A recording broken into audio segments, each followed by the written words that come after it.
I never imagined that the person I trusted most would be the one to shatter my world. My name is Emily Carter, a 27-year-old graphic designer living in downtown Seattle. For years, I'd poured my heart into my art, sketching ideas that came alive in the quiet hours of the night. My best friend, Madison Scott, was the only person I truly trusted with my secrets, until I saw the first crack in her smile. We'd always been inseparable, Madison and I. She had this radiant charm, the kind that drew people in like moths to a flame. She worked in marketing, always weaving my designs into campaigns that made her agency look like magic. Our bond felt unbreakable, but that morning in late September, I noticed something off. It was raining, a soft drizzle that blurred the city's skyline outside my apartment. Madison had come over, as she usually did, clutching 2 steaming cups of coffee from our favorite cafe. She handed me one with that signature grin, but her eyes, they flickered away just a second too fast. It was such a small thing, barely noticeable, but it felt like a pebble dropped into a still pond, sending ripples through my mind. We sat at my kitchen island, sipping coffee and talking about my latest design project, an innovative concept for a sustainable fashion brand I'd been obsessing over for weeks. Madison listened intently, nodding and asking questions. Yet, every now and then, her gaze would drift toward my sketchbook like a hawk circling prey.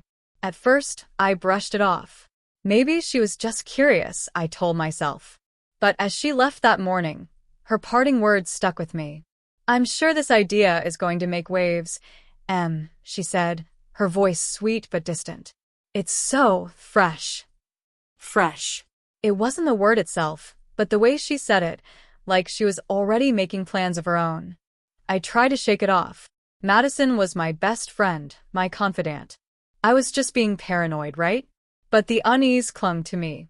That afternoon, as I worked on refining my designs, I found myself thinking about Madison's expression. The slight arch of her brow, the tightness in her jaw. I tried to ignore it, focusing instead on the lines and colors that always brought me peace. Still, a tiny voice in my head whispered, "Something isn't right." A few days later, Madison invited me to her apartment for drinks. Her place was always immaculate, with sleek furniture and the faint scent of vanilla candles. We laughed, clinking glasses of red wine as we talked about everything and nothing. Yet, even as the wine warmed my cheeks, I couldn't help but feel a strange distance between us. Her laughter sounded forced, her questions too pointed. "Emily," she said, swirling her wine, "I've been thinking maybe you should pitch your design directly to the big clients. Cut out the middleman." Her suggestion was laced with something I couldn't quite name. Was it genuine advice, or was she planting seeds of doubt? I forced a smile. "I'll think about it," I said, though in my gut I knew I wouldn't. I trusted Madison to handle the marketing side. That's how it always worked. She was the face, I was the artist. As I walked home that night, the autumn air cold against my skin, I replayed our conversation over and over. Madison's eyes had been bright, but not with excitement. There was a glimmer of something else, like she'd already moved 2 steps ahead of me in a game I didn't even know we were playing. I told myself I was overthinking. Friends didn't betray each other. But deep down, I knew that small signs can sometimes be the start of something much bigger. A week later, that feeling of unease turned to dread. I was at a networking event for local designers, a swanky affair with string lights and delicate hors d'oeuvres. Madison had insisted I come, even though she'd been too busy to join me. She said she wanted me to get my work out there. I was flattered, even grateful. But as I mingled, I kept thinking about her absence. Then, as I moved toward the back of the venue, my heart stopped. There, on a glossy flyer pinned to a corkboard, was my idea. My sustainable fashion project, my colors, my sketches, my exact tagline, presented under Madison's name. My breath caught in my throat. I blinked once, twice, praying I was seeing it wrong. But the words were clear. A new vision by Madison Scott. My vision. My idea. Her name. I felt like the ground had been ripped out from under me. My mind raced. Was it possible she'd just been inspired by me? No. The design was too exact, down to the smallest detail. She'd stolen it. My best friend. The person I trusted with every vulnerable part of me. I stumbled away from the board, my pulse pounding in my ears. My thoughts blurred together. Anger, disbelief, a sharp sting of betrayal. I tried to steady myself, breathing in the crisp night air. But no amount of fresh air could clear the fog of betrayal that was settling in my chest. I left the event early, numb and hollow. At home, I pulled out my sketchbook, flipping through the pages that had once felt so safe. Every stroke of my pencil, every burst of color, it had all been for me. Until Madison decided it was hers, too. That night, I didn't sleep. I lay in bed, staring at the ceiling, replaying every conversation, every time she'd asked for advice, every smile that now felt like a lie. My chest ached with the weight of it all. And yet, even as tears slid down my cheeks, a quiet determination sparked inside me. She'd stolen my idea, but she hadn't won. Not yet. My mind raced with plans I hadn't dared to think before. Because if Madison thought she could take what was mine and get away with it, she had no idea who she was dealing with. By morning, I had made a decision. I would play along, pretend I didn't know. I'd watch her, learn every move she made.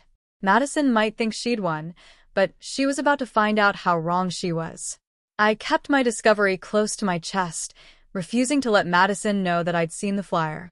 My instincts told me that if I confronted her too soon, she'd only deny it, and I needed more than just a feeling to bring her down.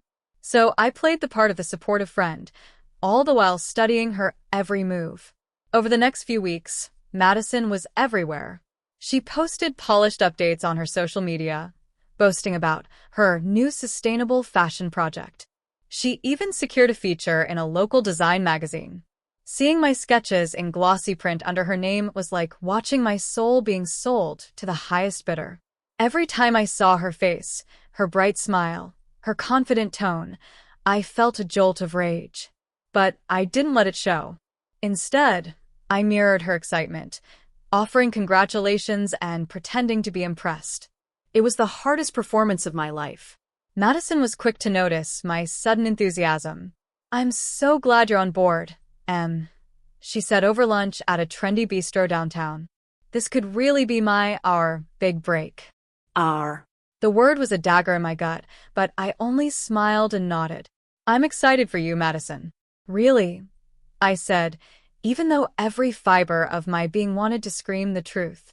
The more I watched her, the clearer her plan became. Madison had always been ambitious, but now she was reckless. She didn't just want to succeed. She wanted to be seen as a visionary. And she didn't care whose ideas she had to steal to make that happen. I started gathering evidence. Every email she sent me about updates, every meeting she scheduled with potential clients. I kept it all.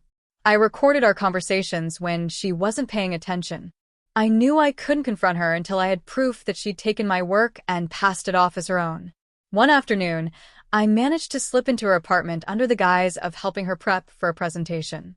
While she was in the shower, I found a folder on her desk labeled Emily's Concepts. My heart pounded as I flipped through it. My original sketches, my notes, everything I'd poured my soul into, copied and filed under her name. I snapped pictures of every page with my phone, my hands shaking. This was it. The smoking gun. When she emerged, hair damp and face glowing, I forced a smile. "You're going to kill it tomorrow," I said, handing her the flash drive she'd asked me to bring. Inside, of course, was nothing important, just another piece of the performance. That night, I finally let myself cry. Seeing my work so brazenly stolen was a pain I'd never known. But mixed with the heartbreak was a new kind of fire, an unshakable resolve to take back what was mine. I knew I needed help. My friend Sarah, who worked as an intellectual property lawyer, was the first person I told. We met at a quiet cafe, my voice low as I shared everything. Sarah listened carefully, her eyes narrowing as she flipped through the pictures on my phone. "This is serious, Emily," she said. "If Madison's passing this off as her own, you have a case. But you need to be careful. She could twist this if you're not prepared." I nodded, feeling the weight of what I was about to do. "I'm ready," I said, though part of me wasn't sure if I really was. Over the next few days, Sarah and I gathered every piece of evidence we could find. Emails, drafts, photos. I felt like a detective in my own life, piecing together the puzzle that Madison had tried to hide. Meanwhile, Madison's success kept growing. She was invited to a high-profile fashion gala in LA, a chance to showcase her work in front of industry leaders. When she told me about it over dinner, her eyes shining with excitement, I forced myself to act happy. Inside, though, I was planning my next move. "You should come with me," she said, sipping her wine. "It'll be good for you to see how it all comes together." I swallowed back my bitterness. Sure, I'd love to see it. I spent the next few days preparing. I knew that if I was going to confront her, it had to be somewhere she couldn't just walk away. Somewhere she'd be forced to see the truth in front of everyone. The gala was held in a grand hotel ballroom, all shimmering lights and flowing champagne. Madison looked radiant in a sleek black dress, her hair styled in soft waves. I watched her from the edge of the room, my phone buzzing in my clutch with texts from Sarah, who was waiting for my signal. As the crowd gathered around Madison's display, I felt my heart race. Her voice was warm and confident as she spoke about the project, my project. She had no idea what was about to happen. When it was her turn to present, Madison stood under the bright lights, a microphone in her hand. "I'm so honored to share this vision," she said, her voice smooth as silk. "This project represents a commitment to sustainability, to creativity, to—" "That's enough," I said, stepping forward.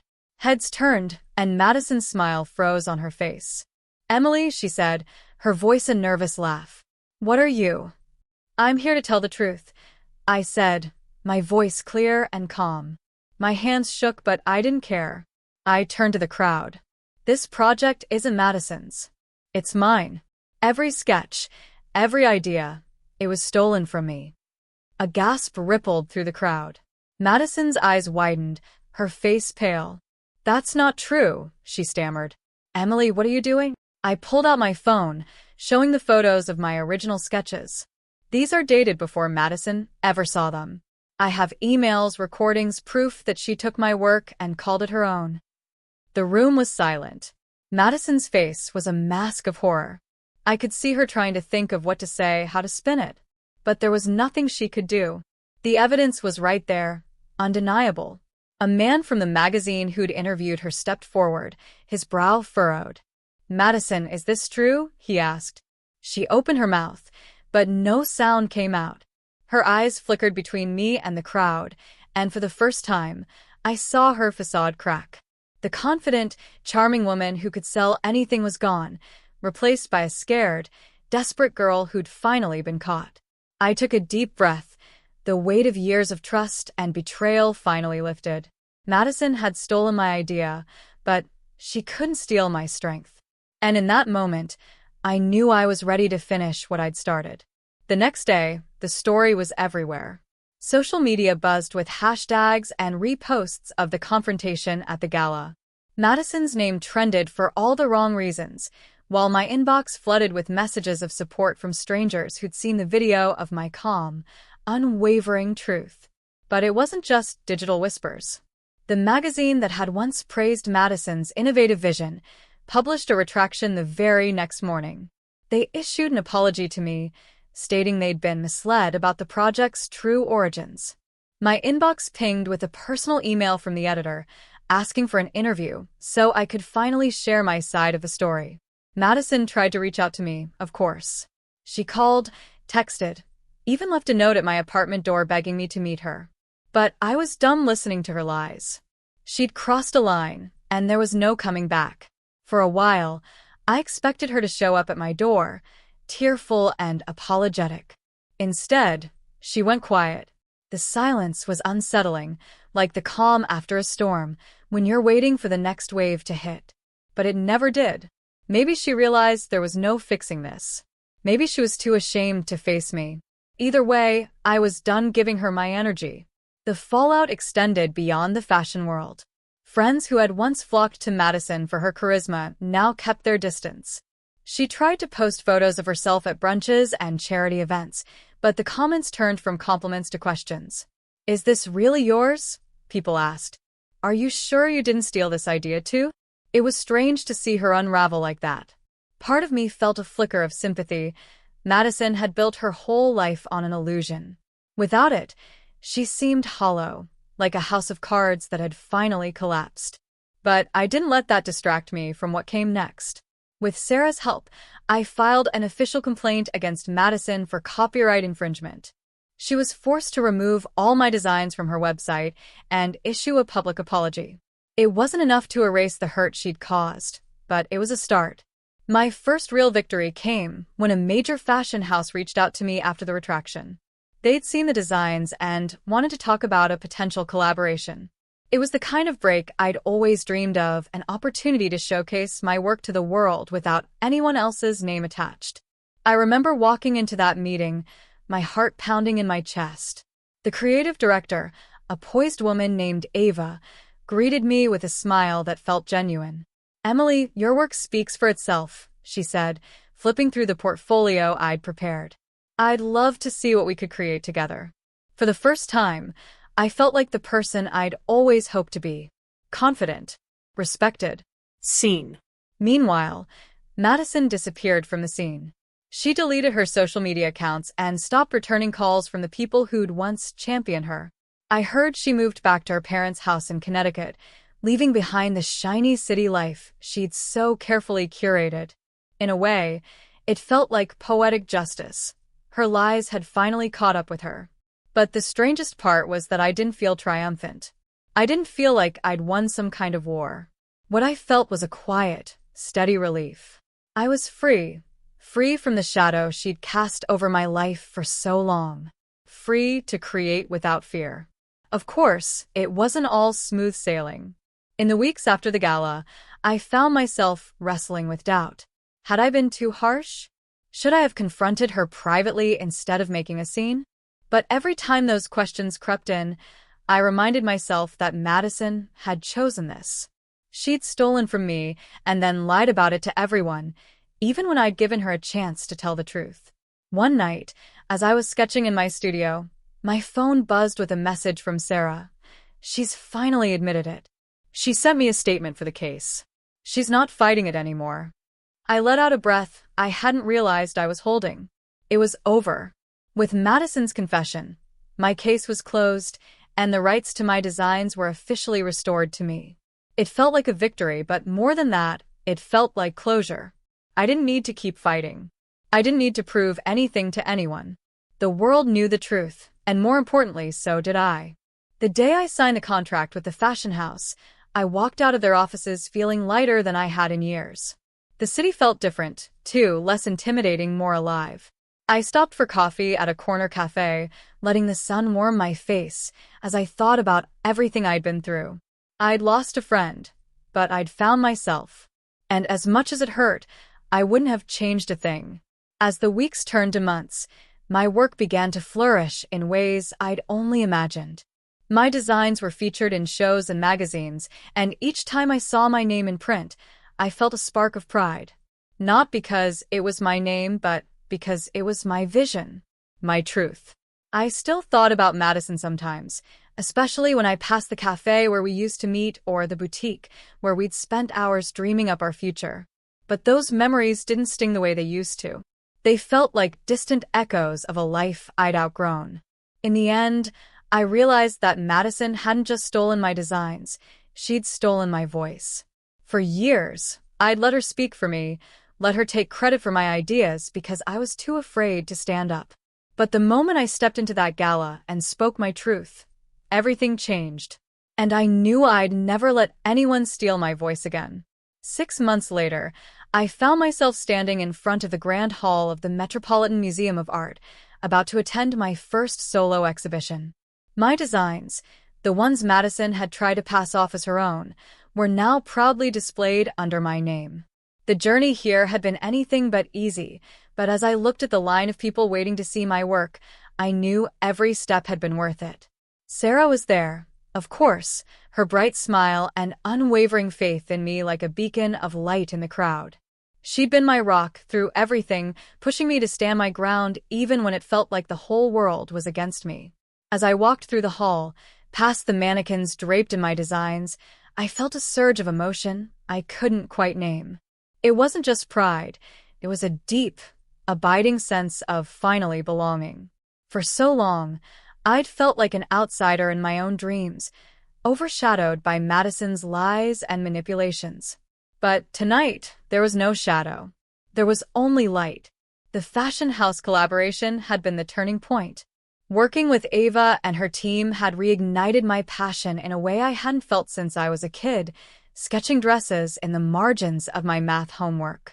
They treated me with respect, valuing my vision and trusting me to lead the creative process. And the designs we created together? They felt like magic, like the very best of what fashion could be. The night of the exhibition, I gave a short speech. My voice trembled at first, but as I spoke about my journey, about losing my way and finding it again, I felt the fear melt away.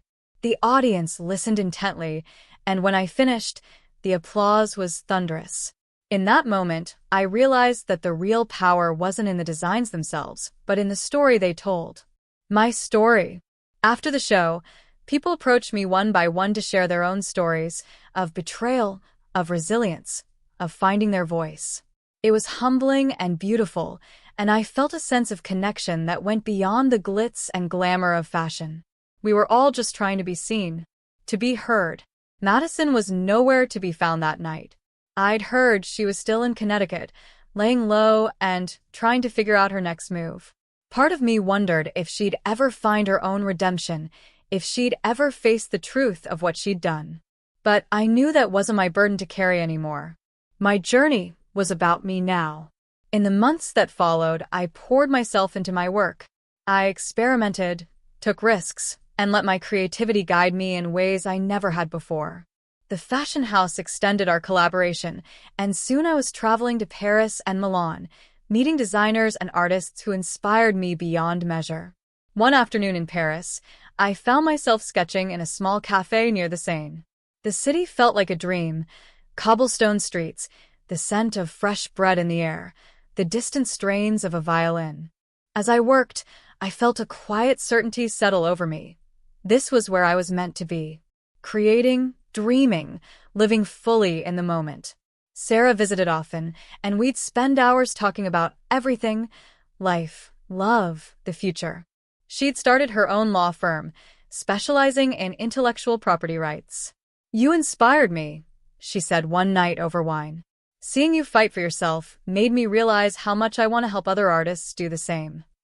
I smiled, knowing that our journeys had always been intertwined. We'd lifted each other up in ways I'd never imagined, and I was endlessly grateful for her presence in my life. But even as my career soared, there were moments of doubt. Late at night, I'd lie awake, replaying everything that had happened with Madison. The betrayal still stung sometimes, like a phantom ache. But I reminded myself that healing wasn't linear. It was a process, one I was learning to embrace. One evening, as I was preparing for another show, I received a letter in the mail. It was from Madison. She'd written pages of apologies, admitting everything she'd done and acknowledging the pain she'd caused. She didn't ask for forgiveness. She said she didn't expect it. She just wanted me to know that she was sorry. Reading her words, I felt a strange mix of emotions. There was anger, yes, but also a sense of closure. Madison was finally facing her truth, and that was enough for me. I didn't need to respond. I didn't need to carry her guilt any longer. I tucked the letter away, a final chapter in a story that no longer defined me. As the years passed, my designs continued to evolve, each piece a reflection of my journey. My name became synonymous with authenticity, with vision and integrity. But more importantly, I found peace within myself, a quiet, unshakable belief that I was enough, just as I was.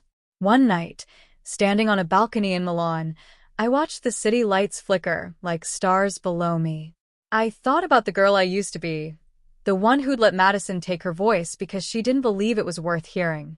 I thought about the woman I'd become, the one who'd found the courage to stand up and claim her place in the world. And in that moment, I knew I was exactly where I was meant to be. Months after that night in Milan, my life had settled into a rhythm I never imagined possible. My days were filled with sketching, collaborating, and traveling the world, my name now synonymous with courage, creativity, and authenticity. Madison's betrayal had become a distant echo, a lesson that shaped but no longer defined me. One morning, I woke up in my New York apartment to find the sun streaming through the windows, the city alive with possibility. I felt light, free in a way I hadn't been for years. It was as if the final remnants of that chapter had finally dissolved, leaving me with only the quiet certainty of my purpose. But the past has a way of lingering, doesn't it? It was a rainy Tuesday when the final twist revealed itself. I was in my studio, preparing a new collection that was set to debut in Paris, when I received a call from Ava. Her voice was quiet, almost hesitant. "There's something you should see," she said. She sent me an email, a link to an anonymous blog that had started circulating in the fashion world. At first, I thought it was nothing, just another piece of gossip or a jealous competitor trying to stir up trouble. But as I read the post, my heart began to pound. The blog claimed to have proof that Madison hadn't acted alone, that she'd had help from someone on the inside, someone I trusted. I felt a chill wash over me, the old familiar weight of betrayal creeping back in. I read every word, the lines blurring as tears pricked my eyes. The blog named no names, but the hints were there, details only someone close to me would know. I tried to dismiss it, to convince myself it was just another rumor. But the seed of doubt had been planted, and I couldn't ignore it. That night, I lay awake in my bed, every shadow in my room feeling like a whisper of something I couldn't quite grasp. I thought about everyone in my life, Ava, Sarah, my team. Who could it be? Who had stood by me all these years, only to hide a dagger behind their smile. I wanted to believe it was a lie. I wanted to believe I was finally safe. But I'd learned the hard way that trust is a fragile thing, easily shattered. The next day, I decided to confront the possibility head-on. I called Sarah first. She was my best friend, the one who'd been with me through everything. I needed to hear her voice, to know she was still my anchor. When she answered, I hesitated. "Sarah, there's something I need to ask you. And I need you to be honest with me." She didn't flinch. "Of course, Emily. What is it?" I told her about the blog, the rumors of a collaborator in Madison's scheme. Her voice was steady, but there was a flicker of something, hurt, maybe, or anger. "Emily, you know I would never do something like that," she said. "You know me." I wanted to believe her. I needed to. "I do," I said softly. "I just had to be sure." We ended the call on a shaky note, and I was left alone with my thoughts. I realized then that the real damage of betrayal isn't just what's done to you, it's how it makes you question everything and everyone. Over the next few days, I investigated quietly. I pored over old emails, messages, and contracts. I retraced every step Madison had taken, every conversation I'd had with the people I trusted most. And then I found it. A single email, buried deep in my archives, from a time I'd almost forgotten. It was from someone I'd never suspected, Ava. She'd written to Madison about a shared opportunity, about how they could elevate their brands together. It was dated months before Madison stole my designs, back when I'd first met Ava and thought she was just another fashion executive looking for fresh talent. My hands shook as I read it. Ava had been working with Madison all along, using me as a pawn in their game. My success had become her launch pad, my trust her currency. I confronted her the next day, meeting her in the sleek glass offices of the fashion house. She didn't deny it. "It was never personal, Emily," she said, her voice cold and calm. "It was business. Madison was supposed to be the future. But when she fell, you rose. I saw potential in you, and I pivoted." I stared at her, numb with disbelief. "You played both sides," I said. "You used me." She shrugged. "You're talented, Emily. You survived. That's what matters in this world." I left her office with my heart in pieces. I thought about everything I'd built, everything I'd fought for. I realized that Ava's betrayal didn't diminish my work. It didn't erase my vision or my talent. But it did change me. In the days that followed, I made a choice. I wouldn't let her win. I wouldn't let the darkness she'd brought into my life steal the light I'd fought so hard to reclaim. I took my designs, my name, and my integrity, and I walked away from that world. I started my own label, one built on transparency and collaboration. I surrounded myself with people who believed in me, not because of what I could give them, but because of who I was. And for the first time, I felt like I was exactly where I was meant to be. One night, as I closed the door to my new studio, I felt a presence, a faint whisper in the air. I turned, and in the shadows of the doorway, I thought I saw a figure watching me. My heart raced, the memory of betrayal still fresh. But when I looked again, there was nothing, just the echo of my own doubts. I took a deep breath, the final words of Madison's letter echoing in my mind. "I'm sorry for everything. I hope one day you'll find peace." As I turned off the lights and stepped into the night, I knew one thing for sure. I had found my peace. And nothing, no betrayal, no shadow, could take that away from me. But in the silence of the city, I still felt the weight of eyes that were never truly gone.